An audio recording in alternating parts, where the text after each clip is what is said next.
Hello, BookTube. We're continuing on with our read-along of DuneTube 2019, in which me and a bunch of other booktubers are reading Frank Herbert's Dune novels, one a month, from July until December. And they are making a video a month, but they have given me a special dispensation to do just a normal read-along. Because I can't imagine, I'm just too talkative, I can't imagine doing all of these books in just one video. And for August we are doing Dune Messiah, which is by far the thinnest of Frank Herbert's Dune novels, and also the most despised, the most misunderstood, and the most disliked, even by his loyal fans. They didn't like it at the beginning when it first appeared in serialized form. They didn't like it when it was first a book. It is an absolutely routine thing that you will hear when you ask science fiction readers just in general, or Dune fans in specific, what do you think of Frank Herbert's Dune books? Almost in lockstep unison, they will say, Dune is a magnificent masterpiece. Dune Messiah stinks. Children of Dune is pretty good, and I haven't read the others. That's almost always what you'll hear. If there's a variation on that, it will be Dune is magnificent, Dune Messiah stinks, Children of Dune is pretty good, and the others are not so good. They're passable. I have a different opinion on the subject, but for a while, years and years ago, decades and decades ago, long before there was an internet, long before there was a BookTube, I kind of sort of held that opinion.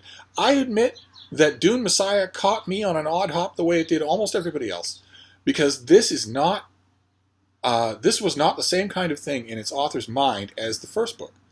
The first book tells the story of Paul Atreides, the young scion of a noble house in a far future empire, whose family is ripped apart by a power struggle within the empire.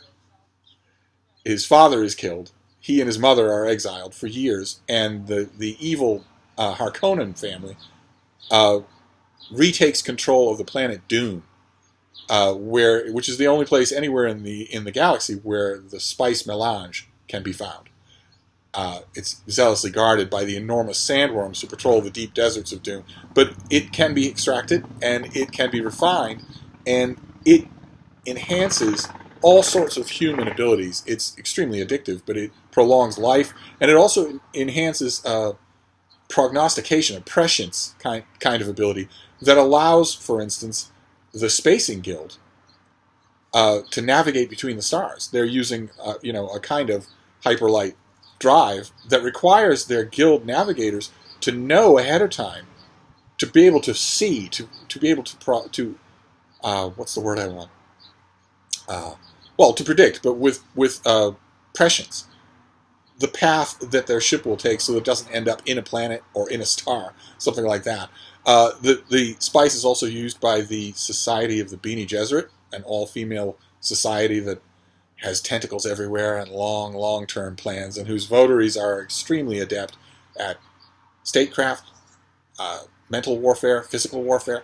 They are super nuns. And a whole bunch of other people use it too. And perhaps the most strident example of the use of melange in these two books, in Dune and now in Dune Messiah, is Paul Atreides himself, who undergoes something that is usually reserved for Bene Gesserit Reverend Mothers. He undergoes the spice agony, where his prescience is suddenly awakened to its fullest degree. And suddenly he becomes a male version of a Bene Gesserit Reverend Mother. He becomes the Kwisatz Haderach, this quasi-mythical thing that the Sisterhood has been breeding towards. They've been aligning husbands and wives for centuries to see if such a thing is possible to create, their assumption being all that time that if they control the breeding, they will control the result. And that it will be enormously powerful. This person will be enormously powerful. He will have the powers of a mentat. In this future world, they are living computers. But he will also have the powers of a Reverend Mother. He will be the ultimate consummation of their breeding programs. Well, it turns out they get their Kwisatz Haderach. It is Paul Atreides, but he is not under their control. And as we saw at the incredibly rousing climax to the novel Dune, he takes control of the Empire. BookTube, eyes on the prize, okay? He takes control of the Empire and agrees to a sham marriage with the Emperor's daughter, Princess Irulan. He has a lover among the Fremen, the wild people of Dune. Her name is Chani, and he assures her at the end of Dune that this is just a state marriage. This isn't going to mean anything. You will be to me as my mother, the Lady Jessica, an adept of the Bene Gesserit and a concubine of Paul's father, but not his official wife. You will be to me as my mother was to my father. That's how Dune ends. It ends on a rousing, heroic note. It's not just that Paul defeats the Emperor, it's that he also defeats a kind of ersatz Paul. He defeats another young man, an evil young man, in single combat, in personal combat. It's a triumphant note. It's only slightly soured at the end of Dune by a couple of characters wondering if it's such a good thing for the Emperor to be not only a political figure, but also a social and even for the Fremen, a religious figure. And boy, oh boy, when Dune Messiah starts, it's roughly 15 years later, and we now know, as readers, that it isn't a good thing. It isn't a good thing at all. Paul has been emperor this whole time, but not just emperor in the way that the old emperor was. His Fremen have also led a jihad across dozens and dozens of planetary systems, killing billions of people, sterilizing whole planets, all under the waving flag of Muad'Dib, Paul Atreides' Fremen name, in a kind of a conquering wave, yes, but also a religious wave, hence the name. And that is where this book starts off, and that's what caught a lot of readers by surprise. This book is bitter. It's disillusioned. It's Paul Atreides in the full flower of the thing that he was fighting for, hating it, and everyone else hating him. It's very clear from the very beginning of Dune Messiah that he is a tyrant. It's heavily implied that you can't have that much power without being a tyrant. His prescience allows him to foresee problems, to foresee rebellions, and have forces waiting. His omniscience is known and feared throughout the galaxy. And he has all of his old advisors with him. He has, for instance, his sister, Alia, who was in Lady Jessica's womb when Lady Jessica underwent the spice agony, and that is not supposed to happen. And as a result, the spice agony reawakens in Bene Gesserit Reverend Mothers all of the cellular memories in their genetic code. They remember the stored memories of all the Reverend Mothers who've gone before them, their lovemaking, their war, their intrigue. And Alia is awakened to all of that while she's still in the womb. She's a teenage girl when we meet her in this book. A magnificent fighter, and one of Paul's most trusted advisors and allies, but decidedly weird, because she was never young. And that is makes her a source of supernatural awe and fear to, for instance, the Fremen who are part of Paul's court, not just Chani, but also Stilgar, a Fremen leader that we met in the first book, who is now one of Paul's most outspoken and steady advisors. And there's a lot to advise about, because there's a cabal brewing, there's a conspiracy brewing. Princess Irulan is part of that conspiracy. So is a guild navigator named Edric, and an old Reverend Mother, who we met in the novel Dune, and also a face dancer, a shapeshifter from another planetary alliance. All sorts of factors who don't want Paul Atreides to be this unquestioned tyrant, and who resent the wave of incredibly bloodthirsty super warriors that he has unleashed on the galaxy. And the reason that they believe that their conspiracy is hidden from his prescience is because they have a guild navigator as one of their conspirators. And it turns out that little presciences, like the ones possessed by guild navigators, can sometimes blind larger presciences. Paul can't see what this guild navigator does. At least the conspirators hope that's true. And these things build rather slowly. In the course of this, this is not only is this a short book, but it's a slow one. We have long conversations between individual characters, the whole chapters of conversations. We have slow, steady iterations of these conspiracies and what's happening with them, and Paul's growing suspicion of them, and the suspicions growing among his advisors of them. And a subplot is advanced in these chapters where the people who make the face dancers, the Bene Tleilaxu, in conjunction with the guild, of the Spacing Guild, present Paul Atreides with a gift in the form of a human being, a Gola named Hayt, Hayt, But it's not just a Gola is kind of a reanimated, regrown person. He's grown in the vats of the Bene Tleilaxu. But this isn't just anyone. This is Duncan Idaho, who was a swordsman and a faithful retainer and instructor to young Paul Atreides, and who died saving Paul's life in the novel Dune.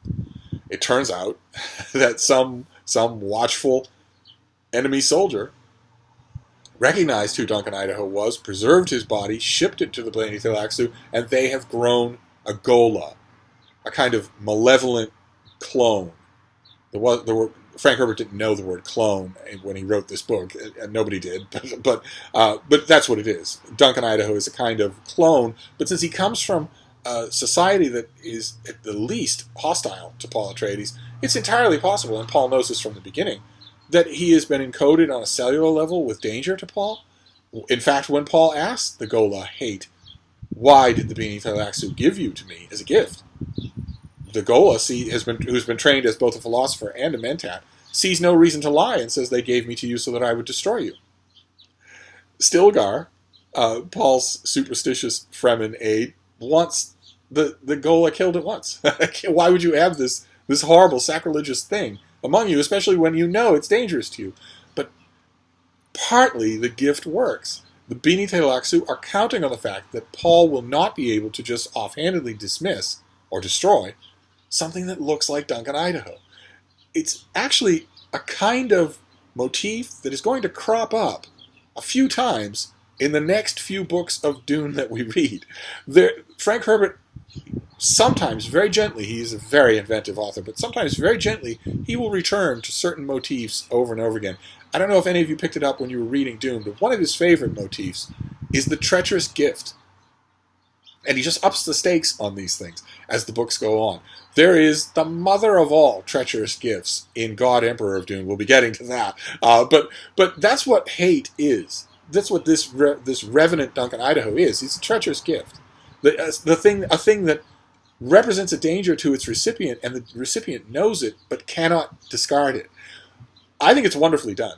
And it distracts Paul from other things, especially from the specifics of ruling his empire, which Stilgar wants him to concentrate on. There's a revolt going on a planet called Zabulon in this book, for instance. It's a minor thing. We never go there. We never learn much about it. But this is the kind of thing that Stilgar wants to talk about.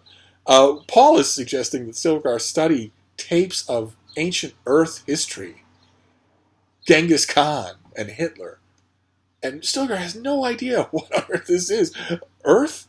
Golden Age? Stilgar was irritated and puzzled. Why would Paul wish to discuss myths from the dawn of time? Stilgar's mind still felt crammed with Zabulon data, computations from the staff mentats, 205 attack frigates with 30 legions, support battalions, pacification cadres, missionaries, the food requirements. He had the figures right here in his mind. And melange, weaponry, uniforms, medals, urns for the ashes of the dead, the number of specialists, men to produce raw materials of propaganda, clerks, accountants, spies, and spies upon the spies, and so on. And Paul is not interested.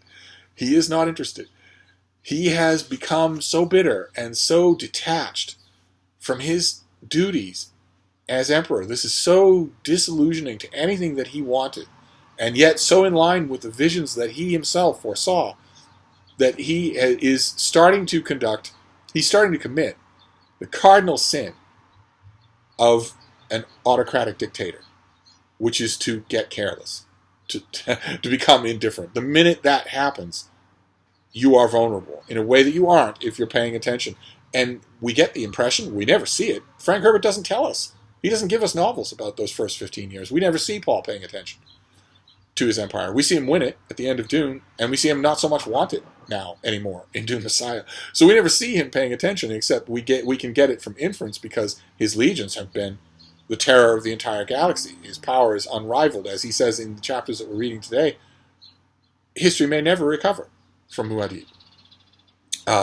But there's his indifference. I want to read you just one more thing. His indifference is manifest also in conversation. There's some wonderful dialogue in this book. I myself think that a lot of the dialogue in Dune is a little creaky.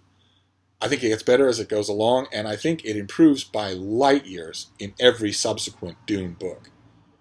The the dialogue, for instance, I know this is heresy when it comes to the standard line on the Dune books, but the dialogue in, for instance, Heretics of Dune or Chapter House Dune is just beautiful. Speaking, as a writer, it's just beautifully done. And I think Herbert knows it because there are whole chapters in those books where not only is it all dialogue, but there isn't even any incidental scene descriptions. It's just dialogue. And it's that good. And it gets really good even in this book. There's the scene, in fact, where the guild navigator Edric is presenting Paul with Duncan Idaho. They have a discussion, and it gets very pointed. I'll read you just a bit of it so you get a taste of what I mean. What religion and self-interest cannot hide, governments can, Edric said. Are you testing the limits of my tolerance? Paul asked. Do my arguments lack all merit? Edric countered. Does he want us to kill him? Paul wondered. Is Edric offering himself as a sacrifice? I prefer the cynical view, Paul said, testing him. You obviously are trained in the lying tricks of statecraft, the double meanings and the power words. Language is nothing more to you than a weapon, and thus you test my armor. The cynical view, Edric said, a smile stretching his mouth, and rulers are notoriously cynical where religions are concerned. Religion, too, is a weapon. What manner of weapon is religion when it becomes the government? If you've read this far in this book, you know that, as Stilgar points out, you have killed men for saying less than this. The book starts off with a historian, Bronso of Ix, being killed for saying far less than this, much less directly to Paul Atreides' face. It's an indication of how Byzantine a tyrant things have become, where people aren't allowed to say these things. But anyway, Paul felt himself go inwardly still, a profound caution gripping him. To whom was Edric speaking? Damnable clever words, heavy with manipulation leverages, that undertone of comfortable humor, the unspoken air of shared secret. His manner said he and Paul were two sophisticates, men of a wider universe who understood things not granted common folk. With a feeling of shock, Paul realized that he had not been the main target for all this rhetoric. This affliction, visited upon the court, had been speaking for the benefit of others, speaking to Stilgar, to the house guards, perhaps even to the hulking aide, who is the face dancer. And that is just awesome. But anyway, religious manna was thrust upon me, Paul said. I did not seek it. And he thought, there, let this man-fish think himself victorious in our battle of words. Then why have you not disavowed it, sire? Edric said. Because of my sister Alia, Paul said, watching Edric carefully. She is a goddess.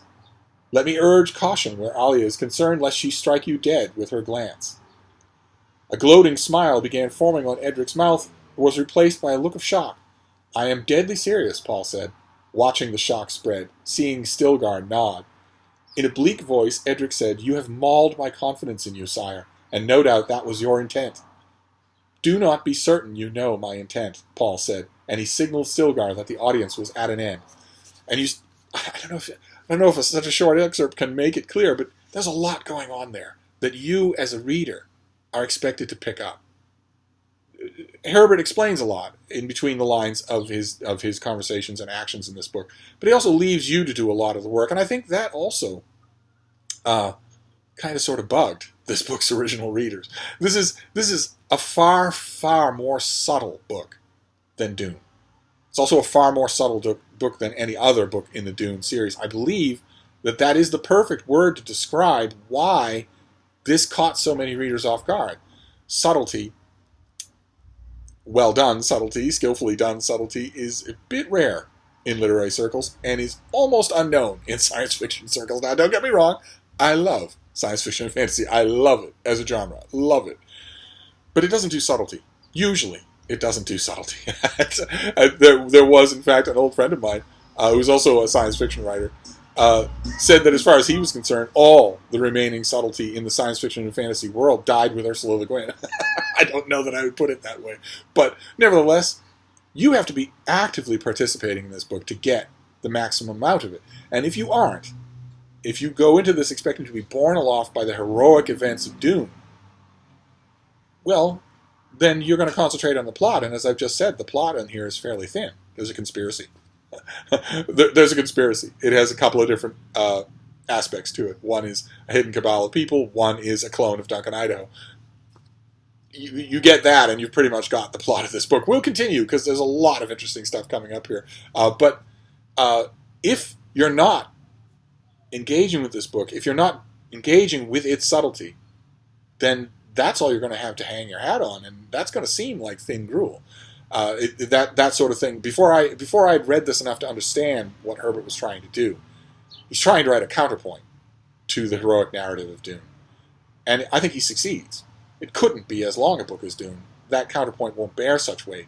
But before I realized that, before I'd read this enough for it to finally dawn on me, I'm not all that perceptive a reader, I often said that this book should have been split up. It should have been either an appendix at the end of Dune or a flashback, maybe a 7-page flashback in Children of Dune, but not a book on its own. I would never say that now. So I'm very glad this is the new Ace paperback reprints on these deluxe size of Dune. I'm very happy to have it as a chance to revisit this all over again, and to revisit it in great company. So I also want to know what you thought as we forge along with Dune Messiah. I've heard from quite a few of you via email that it's such a short book that you just haven't felt right rationing your pages, so you've just read the whole thing. And I know that some of you aren't doing that. You're sticking along to the reading schedule. So I want to know, either way, what you're thinking as you go along. And we are reading the chapters aren't really helping. The chapters aren't numbered in Dune Messiah, so they're not really helping with a math illiterate such as myself. But we ended this time around with the chapter that starts, as he lay immersed in the screaming odor of the spice, staring inward through the oracular trance, Paul saw the moon become an elongated sphere. In this Ace paperback, that is page 160. And next time, for next Sunday, we are going to read in this Ace paperback, it's page 240. And it's the chapter that starts off, First Moon stood high over the city as Paul, his shield activated and shimmering around him, emerged from the cul-de-sac. So, if you find that, it's around page 241 in this edition. I'm thinking it'll be close to that in yours as well. We'll read to that next week. And I think next week will also be the time when you get a bunch of other videos on Dune Messiah from my cohorts in crime. But until then, I'm going to wrap this up. But I will see you soon. Thank you, BookTube.